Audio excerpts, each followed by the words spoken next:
السلام عليكم ورحمة الله تعالى وبركاته أصدقائي، مرحبا بكم في هذا الفيديو الجديد. اليوم غادي نهضروا على واحد الموضوع اللي كيهم بزاف ديال المغاربة، سواء اللي باغي يسافر أو اللي باغي يبدل المدينة أو اللي باغي يشري دار بثمن معقول وما يطيحش في العقار الغالي. موضوع اليوم هو شنو هي أرخص المدن المغربية من ناحية المعيشة، وشنو هو ثمن العقار في كل مدينة باش يكون عندكم تصور واضح قبل ما تاخذوا أي قرار. ولكن قبل ما ندخلوا في التفاصيل، بغيتكم دابا توقفوا واحد الثانيه وديروا لايك لهذا الفيديو واشتركوا في القناه باش توصلوا بجميع الفيديوهات الجديده ديالنا، حيت الدعم ديالكم هو اللي كيشجعنا نكملوا ونجيبوا لكم معلومات دقيقه وحصريه. دابا ندخلوا الموضوع.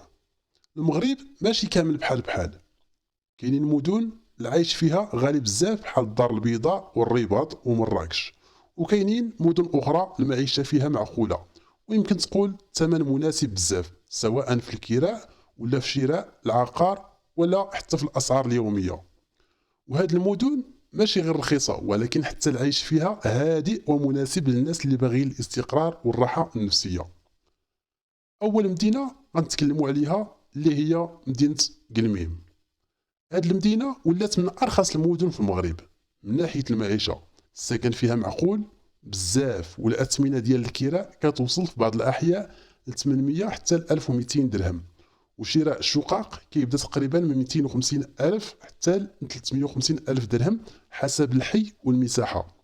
والميزه فيها انها مدينه هادئه، الجو زوين والمصاريف اليوميه قليله بزاف مقارنه مع المدن الكبرى.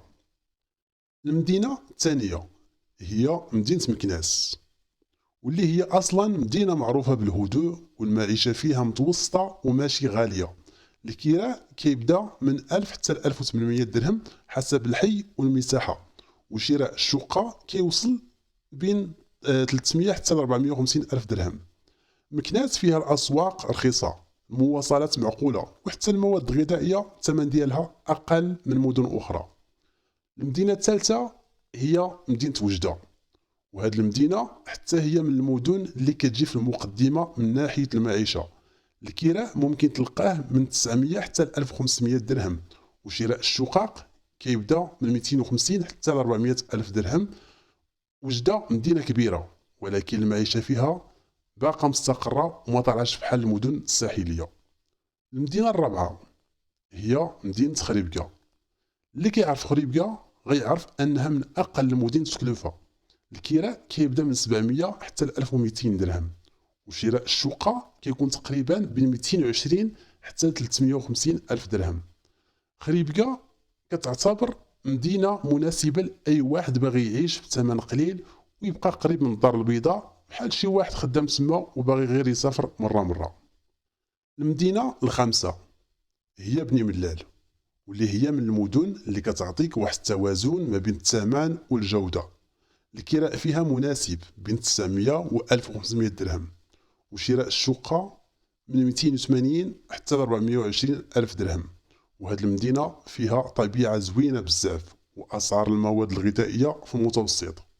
المدينة السادسة اللي بزاف الناس كيسولوا عليها هي مدينة الناظور.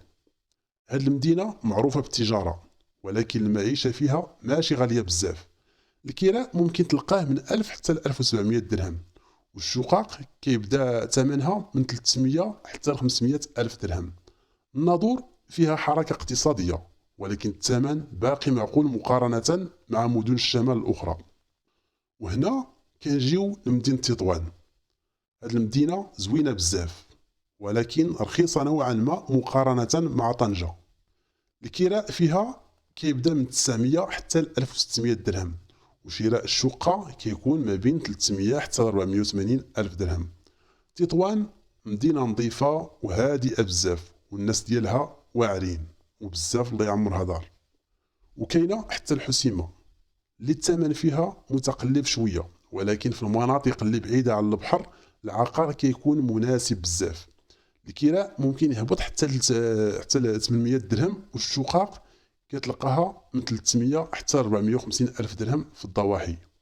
وما نساوش مدينة العيون، رغم أنها في الصحراء ولكن المعيشة فيها معقولة بزاف، والسكن فيها مناسب.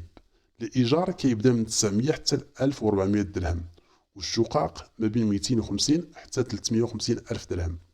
الأجور فيها مزيانة مقارنة مع ثمن المعيشة.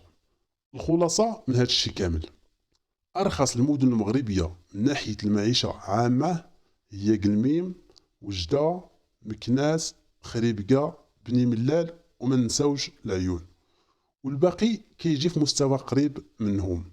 هاد المدن مناسبة لأي واحد باغي يبدا حياة جديدة، ولا باغي يشري دار بثمن معقول، ولا حتى اللي خدام ولكن الراتب ما كيكفيش باش يعيش في المدن الغالية.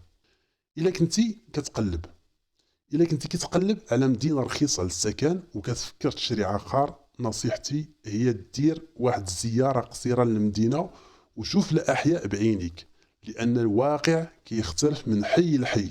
ولكن اللي متأكد منه هو أن المغرب باق فيه مدن بزاف بأسعار مناسبة وبجودة عيش مزيانة. كان هذا هو الفيديو ديال اليوم، نتمنى يكون عجبكم واستفدتم من المعلومات.